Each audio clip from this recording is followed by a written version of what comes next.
Darrell, do you think Kirby Smart was telling the truth? No.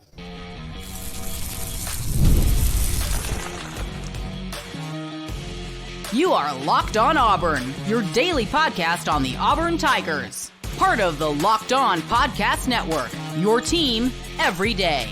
Yes, welcome on into Locked On Auburn, your daily Auburn Tigers podcast. I'm your host, Zach Blackerby. Thank you so much for making Locked On Auburn your first listen every single day, part of the Locked On Podcast Network. My partner in crime, Darrell, Dapprich, Montgomery radio legend. We are live from SEC Media Days. Brent Venables, the head coach of Oklahoma, did he compare the road trip to Jordan-Hare Stadium to the Red River rivalry? That's coming up. But Darrell, point blank, you asked Kirby Smart what the breakdown was, what the process was for Georgia picking Auburn as their homecoming opponent this season. He said he had no idea. You're not buying it, and I'm not either. I want to preface this by saying I know there are some people out there that say, okay, we're making too big of a deal about this, or I am by even asking the question, and that it was disrespectful. Look, there's some people that watch this show, that listen to this program, that follow us on social media, that asked months ago and gave input and opinion on what would be the thought process. So out of that, I think that's a great question. I was curious as to know who makes that decision.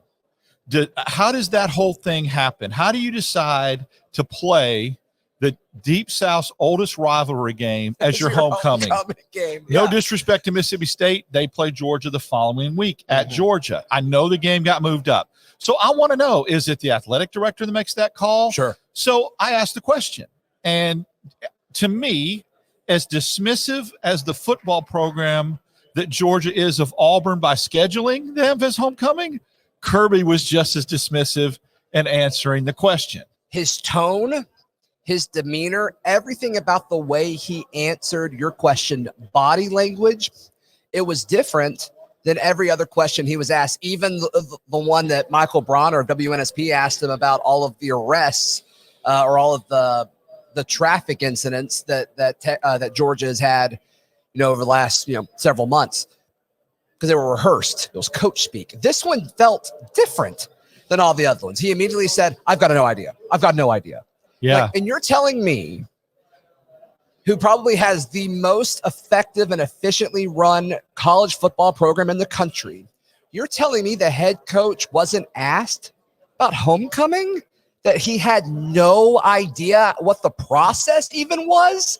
No way that's true. See, this is where it's a little different when I asked the question of Lane Kiffin yesterday, and he answered me pretty honestly, right? Sure. I am not buying for a moment that Kirby Smart answered me honestly. He deflected. Yeah. He completely changed his posture and demeanor. He looked upset. He looked bothered. You make the point that I will follow up on. He learned from Nick Saban. Coaches of that ilk are involved in every aspect and facet of their program when it comes to things that benefit their program. I know you don't choose the schedule. I'm not stupid. What I wanted to know was who chooses the homecoming. And that's how he answered my question. They just give me the schedule and I go with it. Nobody asked you about when you're playing Auburn. I wanted to know why you chose Auburn as your homecoming opponent. And if anybody out there thinks Kirby Smart doesn't have a rubber stamp on things that happen in his program about stuff like that, they're naive. Just say what you want. Now, of course, he doesn't want to disrespect Auburn. I get that. He probably doesn't want to give them bulletin board material. Why would he? 100%. Why would you? Sure. But at the end of the day, you had Mississippi State lined up the next week. What's the benefit of playing that game as homecoming? If there's a legitimate reason, now's your opportunity. Share it. Yeah. That's all we were asking. And I said, I made the statement, and he got agitated with it and even repeated it to me and said, "Oh, you wanted to know about pulling back the curtain." I said, let's pull back the curtain. Who has the ultimate decision in deciding who homecoming is? Yeah, he said he didn't know. He said he had I don't no know. idea. It's He said, I have no idea. So even if you didn't make the decision, you're telling me you don't know who makes the call? There's no way that's true. There's just I don't believe it. And let me say this. I get the whole point of people saying, well, if you're Auburn and you don't want to be disrespected that way, go win. 100%. I agree. That's not what we're talking That's about. not what we're talking about. I agree with that 100%. You don't want to be someone's homecoming opponent. Quit being 1-7 in their last 8 against him. Yeah, you have the sure. right to take care of it. Yeah, I wish Auburn was in the situation where they could do that to one of their rivals and Right. we would have a blast with it. We're not, sadly. I get why Georgia's doing it. It was done on purpose. It sure was. It was done on purpose because I know Kirby Smart's recruiting the same players that Auburn is. And he's like, they're our homecoming game. Because if you could do that with the confidence that they're able to do right now, why wouldn't you? The recruiting aspect of that, Zach, is such an underrated point and it's genius. You literally, if you have them on campus for that game, you're like, hey, the Auburn's considering you, and we're playing Auburn today. And oh, by the way, they're our homecoming opponent. Yeah, right. What kind of message is it? So, listen, he is very, very calculated in everything he does. And anybody that thinks he's not is fooling themselves. There was something and a reason for this, and 100% confirmed now with me, Zach, with the way he answered that question, that there was motivation and an agenda behind it. I think so. Let us know your thoughts in the comments down below or on social media to continue that conversation. But that's what Kirby Smart said. He said he had no idea. We're not buying it. Brent Venables, did he compare the sacred Red River rivalry to just a normal road game at Jordan-Hare? We discuss in just a moment, right here on Locked On Auburn. Today's show is brought to you by our friends at eBay Motors. Passion, drive, and patience is what brings home that winning trophy. And Darrell, you go to ebaymotors.com. You can see all the parts available for your car, truck, or SUV. Over 122 million parts. If you go to a brick and mortar store, they're going to order the part for you anyway because there's too many cars and makes and models for them to carry everything. Might as well order it yourself. Absolutely. It's going to be hard. Sometimes it's hard to find parts from older vehicles. And if you go to an auto parts store, if you can find someone to help you, they're going to have to do a little research. Just eliminate the middleman. Go by yourself. Take that first step. You do a little bit of let eBay Motors do the research for you and buy that part. 100%. So be sure to go to ebaymotors.com. Thank you to eBay Motors for sponsoring this show. Brent Venables and the Oklahoma Sooners made their public debut as part of the Southeastern Conference. Very fun, very cool, very historic. And was asked about, okay, you're coming in with Texas. Everybody's asking every coach here all about Texas. It's like, hey, you saw Texas one time. Wasn't it a great experience? Whatever. Brent Venables wasn't having it. In fact, he compared the Red River rivalry. He said, hey, we've got to go to an SEC school before that's going to be just as tough, just as challenging, just as important. He didn't say Auburn by name, but that's the only road game they play before they play Texas in the Red River rivalry. So Brent Venables giving Auburn plenty of respect. Yes, the question was asked. You guys are forever linked now with Texas coming in to this conference. You're going to play this rivalry game that is so great in the conference. And Brent Venables said, and I'm paraphrasing, look at our schedule. It's one of the toughest in the country. We have to play a lot of tough games. And then he said, in fact, we play a road game that we have to worry about before that game, where it's a place with a lot of pageantry, passionate fan base, and a tough opponent. Did not, like you said, mention Auburn by name, but at the same time he was saying that, they had the schedule flashed to the left of him on the screen, and there's Auburn's big helmet right there. So I think he gets it.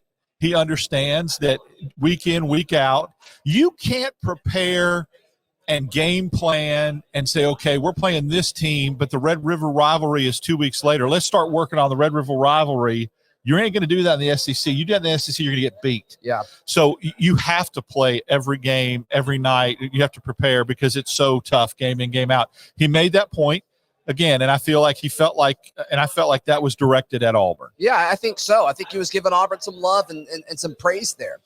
I also love, just a quick aside here, I love the footing that Oklahoma's trying to do, that Venables is trying to do, because everybody's talking about, yay, Oklahoma and Texas, but really they're only talking about Texas. And he's like, oh, our matchup with Texas isn't that important. We're here in the SEC. Right. I don't think that's by accident. Well, the so funny is that another reporter said, now that you and Texas are going in together, do you think that relationship will change and you guys will share notes? And he didn't even let that reporter finish. He said, absolutely not.